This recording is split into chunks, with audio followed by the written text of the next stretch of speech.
Désormais, l'équipe de la CENI est complète. L'Assemblée nationale a entériné la liste de la composante opposition ce jeudi 23 décembre 2021. Ouverture le mercredi 22 décembre 2021 de la 8e session des conférences des gouverneurs. Le président de la République Félix-Antoine Tshisekedi Tshilombo a pris part à ces assises. Ce dernier veut mettre un terme au cycle des conflits entre le gouverneur des provinces et les assemblées provinciales. Le ministre de la Communication et Médias Patrick Mouyaya a échangé avec les responsables de télévision numérique terrestre TNT le mercredi 22 décembre 2021 au studio Mama Anguebi de la RTNC. Merci de nous choisir pour vous informer, mesdames et messieurs, et bienvenue dans cette nouvelle session d'information à la télévision de l'éducation, place au développement des titres. L'Assemblée nationale a entériné la liste des membres de la CENI de la composante opposition ce jeudi 23 décembre 2021. Didier Manara au poste de deuxième vice-président, Agimante Mototo Kester, Jean Iloko Tokole comme membre de la plénière. Suivez. Au vu du résultat des votes, l'Assemblée plénière approuve les conclusions du rapport de la commission paritaire, majorité-opposition, chargée d'examiner les dossiers individuels des 3 candidats membres de la commission électorale nationale indépendante. En conséquence, l'Assemblée nationale entérine la désignation des 3 membres de la commission électorale nationale indépendante. Il s'agit de messieurs dont les noms suivent. 1. Manara Linga Didi. Deuxième vice-président. 2. Age Matembo Age Kester. 3. Ilongo Tokole Jean, membre. C'est un sentiment de satisfaction parce que c'est un travail que nous avons abattu pour arracher cette victoire, c'était pas facile. Et je crois que vous avez suivi le rapporteur de notre commission, de la manière dont nous avons taillé, de la manière dont nous avons mis le sérieux pour que ce travail trouve son fruit exécuté par la plénière. Et c'est la plénière qui a la dernière parole. Vous avez vu que la plénière vient de sanctionner positivement le travail que nous avons abattu. Et je viens d'apprendre également aujourd'hui parce qu'on nous disait à l'université que la politique est dynamique. Et vous-même, vous avez la preuve aujourd'hui, comment les choses se sont métamorphosées. Et c'est à nous. Il n'y a pas de victorieux, il n'y a pas de perdants. Une chose est vraie et que le travail a été réalisé. Et nous saluons positivement le travail de la plénière.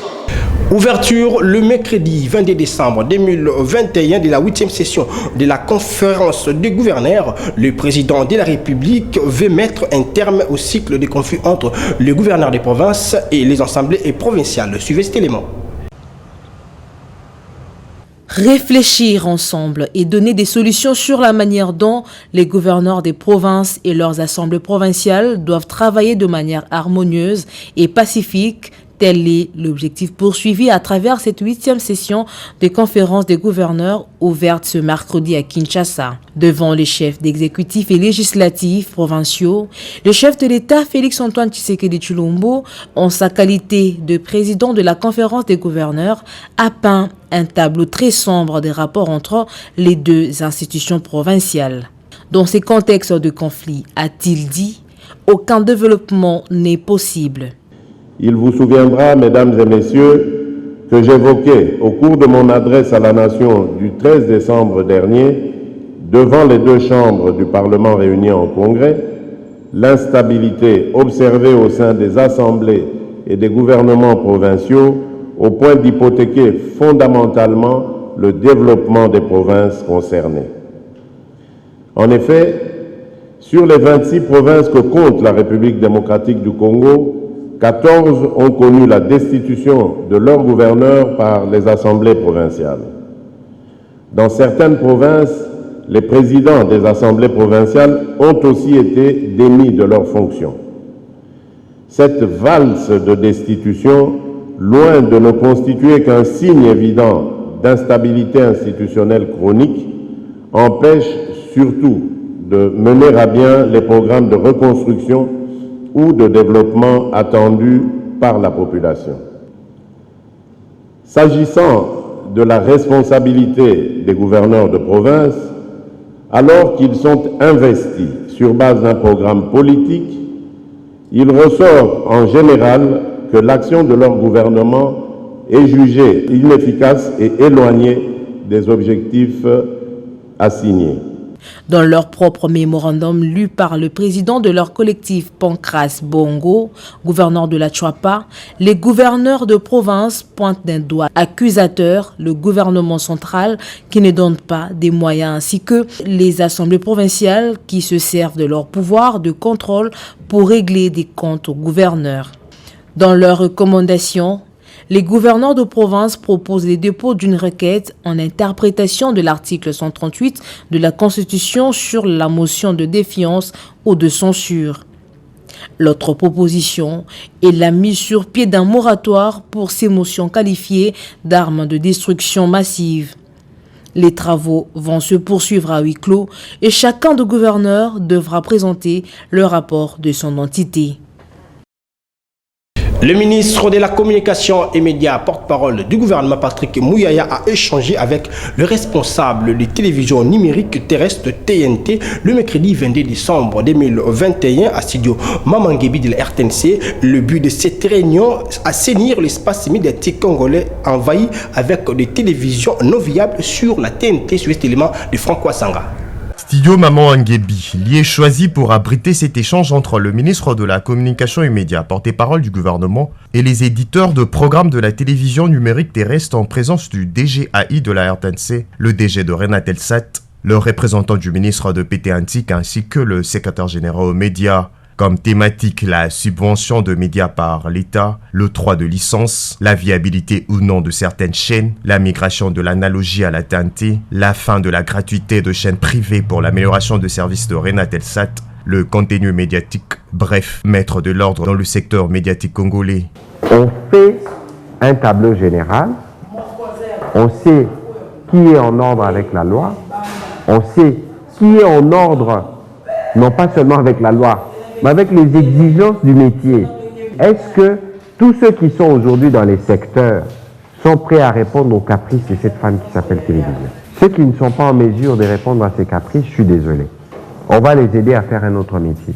Pour ces patrons d'un média congolais, il s'agit plutôt d'un échange constructif avec la tutelle. Son leitmotiv, c'est de vouloir mettre de l'ordre dans le secteur de l'audiovisuel particulièrement, et surtout dans ce qui concerne la TNT. Outre les questions soulevées, Rachel Kitsita de Actu 30 demande au ministre de la Communication et Médias de faire de porte-à-porte pour voir la viabilité ou non de certains médias. Pour elle, il faut aussi sanctionner en cas de faute.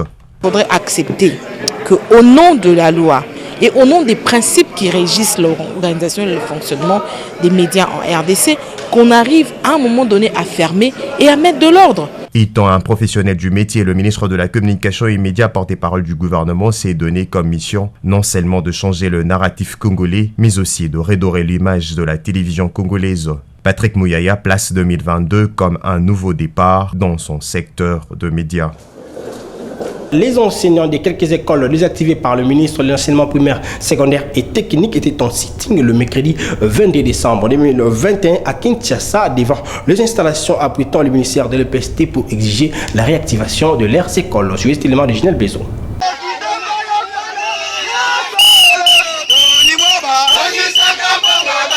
C'était lors d'un sitting organisé ce mercredi 22 décembre devant les installations du ministère de l'EPST que les enseignants des écoles désactivées par le ministre Tony Mwabakazadi réclament la réactivation et le paiement de 6 mois des arriérés de salaire.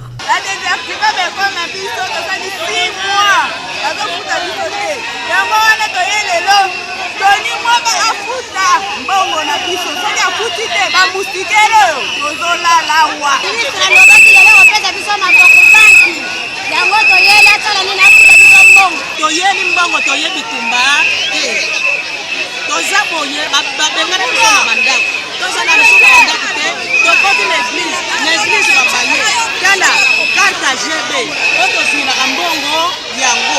tout cas, les Cambodges de lundi, totali batour na ministère alla kakabiso ko yebite soki chef alobi likambo angani yanzaka mais chef banda ko soki kabiso to yebite soki amona kabiso biteko soki to zana droit ya ko vivre te bana na biso babengani bango na l'école bazotanga. Ces professionnels de la Crie Blanche des écoles désactivées ont bravé la perte jusqu'au niveau d'affronter les services de sécurité du ministère qui les a dispersés.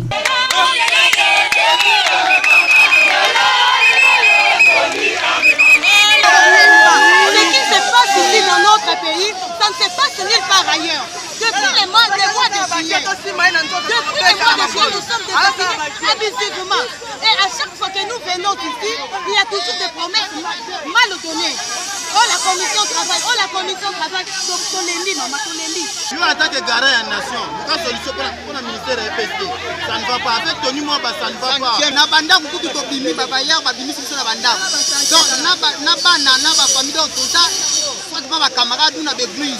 Toutes les promesses que le ministre est en train de nous donner, il ne parvient pas à honorer ses rendez-vous. Il nous a dit d'être là, c'est la raison pour laquelle nous sommes là. Il doit nous payer nos salaires de 7 mois aujourd'hui même. Il s'est dénoté que ces enseignants ont débuté leur mouvement de revendication à la place des évolués avant de chuter devant les installations du ministère de l'EPST.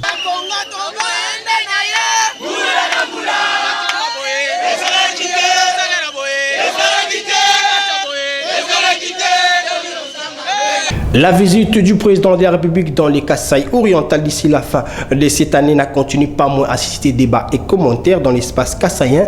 Pour l'un des élus provinciaux du Kasaï, la population n'attend que le rétablissement de l'électricité en vue de relancer et la classe moyenne. Pour cette fin, je vous laisse suivre Bavo Mboui Mukuna, joint au téléphone par Johnny Limboui. Pour Kasaï oriental est prioritaire, mais il faut savoir mettre les histoires en termes d'urgence et de priorité. Je pense que pour le moment, notre citoyen auprès du chef de l'État est doté d'abord de la Kasaï orientale de l'énergie électrique. Parce que tout est tributaire du courant électrique. Je dis bien l'eau, je dis bien les petites et moyennes entreprises qui doivent fonctionner, et même la MIVA qui est le mot économique de la province a besoin du courant électrique pour faire fonctionner ces installations. Et après cela, il faut bien des sites de dessert agricoles qui doivent être réouverts et on cherche à créer des entreprises agricoles pour que le peuple puisse produire et avoir une autosuffisance alimentaire, ce qui va faire que tout le monde va aller au travail. Et à ce moment-là, on pourra faire quelque chose de nouveau. À ce moment-là, comme je vous ai dit, s'il y a de l'activité économique par rapport aux petites et moyennes entreprises et ce que le peuple a pu créer pour augmenter la main-d'œuvre, je crois que tous ceux qui vont dans l'exode vers d'autres provinces vont parce qu'ils ont une occupation, ils ont une rémunération et à ce moment-là, le Kasaï oriental pourra décoller de cette sorte. Tout à fait. Autre chose, la fondation BMM que dirige Bernadette Massingou, accompagnée de son époux Massamba Kinouani Kamitatou, l'envoyé spécial du chef de l'État, a visité le mercredi 22 décembre 2021 quelques orphelinats de la capitale.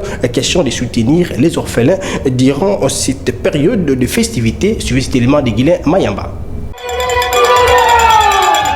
Après leur mariage, la fondation BMM du couple Massamba Kinouani, l'envoyé spécial du chef de l'État, a pensé de continuer la fête avec les enfants désœuvrés de quelques orphelinats de la capitale dans une communion fraternelle pour redorer les sourires à ses enfants.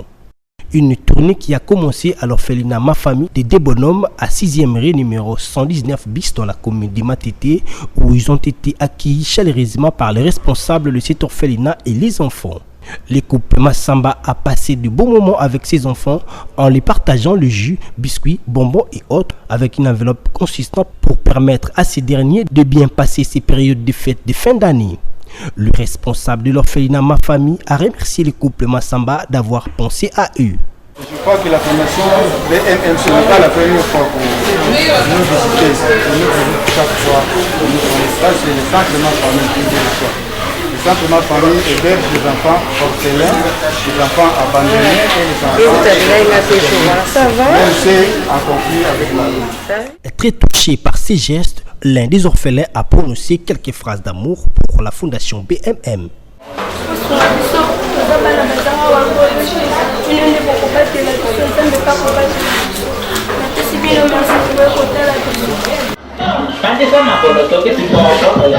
Juste après des bonhommes, le cortège s'est dirigé vers la commune d'Ingaba en passant par Lemba pour chiter à l'orphelinat Les Enfants d'abord sur l'avenue Longele numéro 25. Malgré les conditions difficiles des routes, les couples Massamba s'est forcé d'aller communier avec ses orphelins.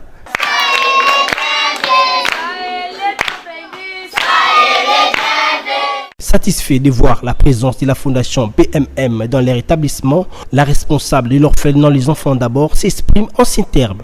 Merci beaucoup de nous avoir choisis pour partager cette joie avec les enfants. Maman Suzanne a besoin de beaucoup de bras pour que nous puissions aider ces enfants un jour qui se retrouvent aussi dans la société. Les couples Massamba a aussi partagé le jus, biscuits, bonbons et autres aux enfants avec une enveloppe, toujours dans le cadre de soutenir ces enfants désœuvrés. Et s'en est suivi de la visite des différentes chambres de ces enfants au taper du doigt sur les réalités qui vivent ces orphelins. Au sortir, la population d'Ingaba était contente de voir l'envoyé spécial du chef d'État Massamba Kinwani et sa femme Bernadette Massengou, à qui ils ont échangé sur les difficultés de leur quartier et dans le cadre du peuple d'abord, qui est la vision du chef de l'État Félix-Antoine Tshisekedi Tshilombo.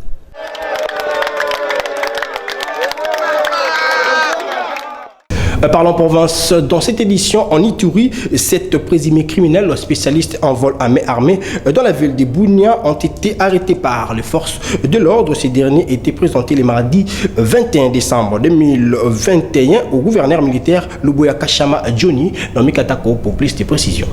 Les 6 présumés criminels cités dans plusieurs cas de meurtre et vol à main armée dans la ville de Bunia en Ituri sont désormais entre les mains des services de sécurité.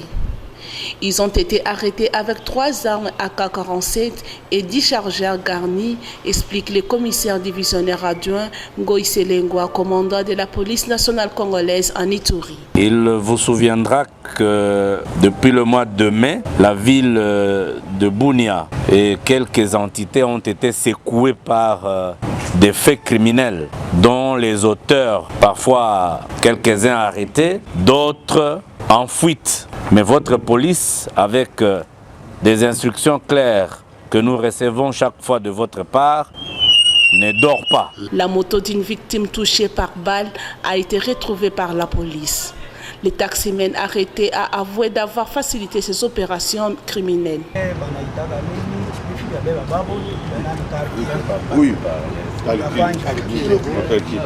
Le 7e criminel, il s'agit d'un policier déserteur qui a rejoint la milice Codeco et ayant planifié la récente attaque dans la commune rurale de Mungwalu, déclare le général Ngoïse Lengwa.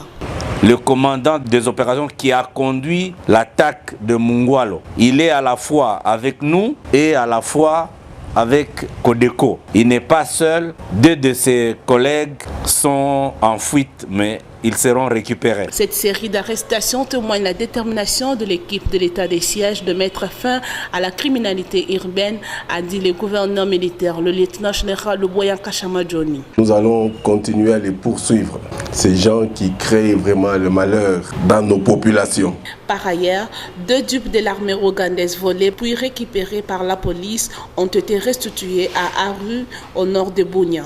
Et puis la diaspora quinoise a organisé ce jeudi 23 décembre 2021 un atelier sur l'émergence de la République démocratique du Congo sous le thème Diaspora Cap 2030 sur l'élément de Gilia Kounodi et Jonathan Koyabia Zegbe. Cet atelier organisé à Kinshasa par la coordination de la diaspora quinoise vise l'émergence de la République démocratique du Congo à un temps relativement court. Sous les thèmes Diaspora Cap 2030, cette vision est de la coordination de la diaspora quinoise pour un Congo émergent du point de vue économique. Pour ce faire, plusieurs structures ont pris part à ces grands rendez-vous.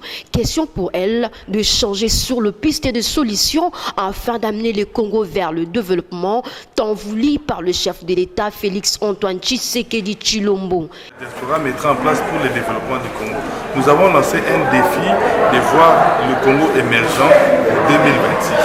Au lieu de 2040, comme cela a été décidé, je ne sais pas dans quelle officine, mais nous disons que chaque Congolais doit mettre la main à la pâte et la diaspora a mis en place un lobby, si vous voyez, donc nous avons des points focaux partout où nous sommes et nous vivons avec ces investisseurs étrangers-là pour impulser le développement à partir de la base.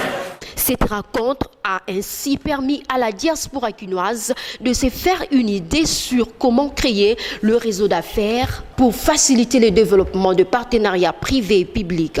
Nous mangeons n'importe quoi. Et c'est dans ce cadre-là que nous, dans ce cadre de fait, nous venons avec notre programme d'assainissement économique qui sera axé sur les éléments notamment en rapport avec la lutte contre le produit contrefait. Il faut noter que pour exécuter ces projets, le rendez-vous est pris du 1er au 6 février 2022 à Genval, à Bruxelles, où se tiendra la présentation officielle du Forum économique de la diaspora.